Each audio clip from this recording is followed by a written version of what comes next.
আজি তোমার হাতর মুঠিত গুরু পরশুরাম এবার সোয়া তোমার প্রিয় ঈশ্বরী করুণ অবস্থা হুয়া অর্জুন আগবাড়ি আইছে অর্জুনের সহায় স্বয়ং ভগবান নারায়ণ সারথি পাথর এটিবার মাত্র এটিবার মোর মস্তিষ্ক রেহাই দিয়া পাহাড়নের গদ্ভর পরা এটিবার মাত্র অস্ত্র প্রয়োগ করার অকাশ দিয়া গুরুদেব। কি হল পার্থ, তোমার গান্ধী বেটিও নিষ্ক্রিয় কেউ কর্ণ সংহারের এই উপযুক্ত সুযোগ? পার্থ তুমি বীর, তুমি ক্ষত্রিয়।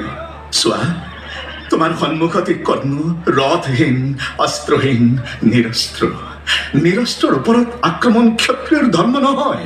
কর্ণ, তোমার আজি ধর্মর কথা মনত পড়ে সংকটত পড়ি আজি তুমি ধর্মর দোহাই দিছা। তুমি দুর্যোধন দুঃশাসনৰ সংগত যেতিয়া দ্ৰৌপদীক ৰাজসভাত অপমান কৰিছিলা, দ্ৰৌপদীক বস্ত্ৰহৰণ কৰোঁতে যেতিয়া আমোদ পাইছিলা, তেতিয়া মনলৈ অহা নাছিল ধৰ্মৰ কথা? কি 12 বছৰ বনবাস, এবছৰ অজ্ঞাতবাসৰ পাছত পাণ্ডৱে নিজ ৰাজ্য উভতাই বিচাৰোতে তুমি দুৰ্যোধনক সমৰ্থন কৰি বিদ্ৰোহ কৰিছিলা, তেতিয়া মনত পৰা নাছিল ধৰ্মৰ কথা? ভীমক বিষ পান কৰাই চেষ্টা কৰিছিল হত্যা কৰিবলৈ, দুৰ্যোধনৰ এই নিজ কাৰ্যত সহযোগ কৰোতে মনত পৰা নাছিল ধৰ্মৰ কথা? কি পাণ্ডৱক জীৱন্ত দাহ কৰিবলৈ চতুৰ্গৃহত অগ্নি সংযোগ কৰোতে তুমি ধৰ্মৰ কথা পাহৰি গৈছিলা? অভিমন্যুক নিৰ্লজ্জৰ দৰে পেৰি হত্যা কৰা শব্দৰথী এজন তুমিও জানো নোহোৱা কৰ্ণ, সেই নিষ্পাপ শিশুক বধ কৰোতে মনলৈ অহা নাছিল ধৰ্মৰ কথা? ক্ষান্ত হোৱা নাৰায়ণ, মই আৰু সহ্য কৰিব নোৱাৰো। মই জানো ক্ষত্ৰিয় মই, বীৰ মই, জগতৰ শ্ৰেষ্ঠ ধনুধৰ তৃতীয় পাণ্ডৱ মই।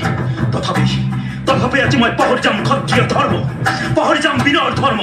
পাপিষ্ঠ কৰ্ণ নিজৰ জীৱন ৰক্ষাৰ বাবে এতিয়া কাক খোৱাব উচিত ধৰ্মৰ কথা?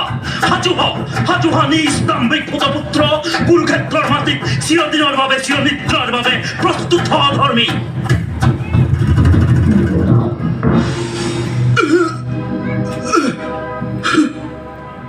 অভিমন্যুৰ হত্যাকাৰী, ঘটোৎকচৰ হত্যাকাৰী, পাণ্ডৱৰ চিৰবৈৰী তোৰ শাস্তি। শান্ত হোৱা পাৰ্থ, মহাপ্ৰয়াণৰ যাত্ৰী মহাযোগীক শান্ত ভাৱেৰে বিদায় দিয়া। কি হব?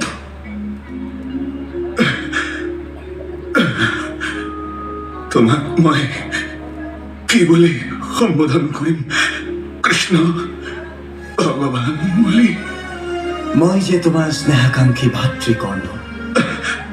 নহয় কৃষ্ণ, তুমি অন্তৰ্যামী, জগদীশ্বৰ।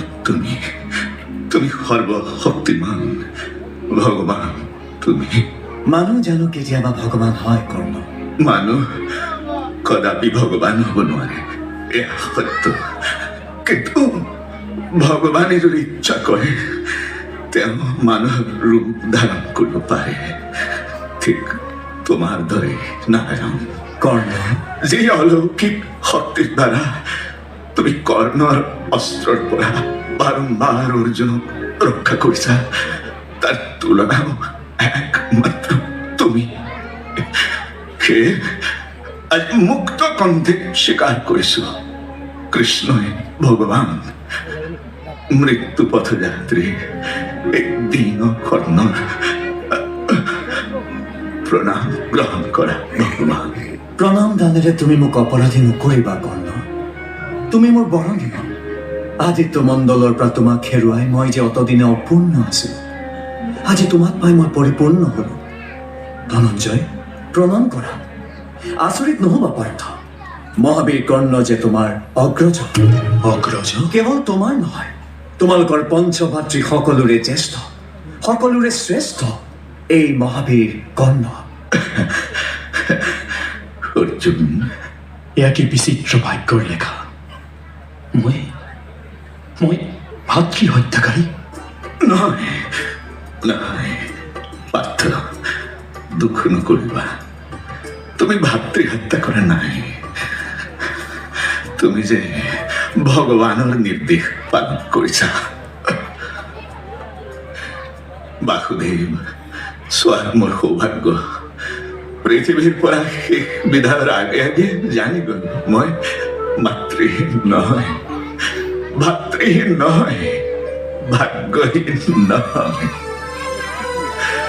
বাসুদেৱ, আজি এই বিদায় বেলাত তুমি মোক এটা প্ৰশ্নৰ উত্তৰ দিবা।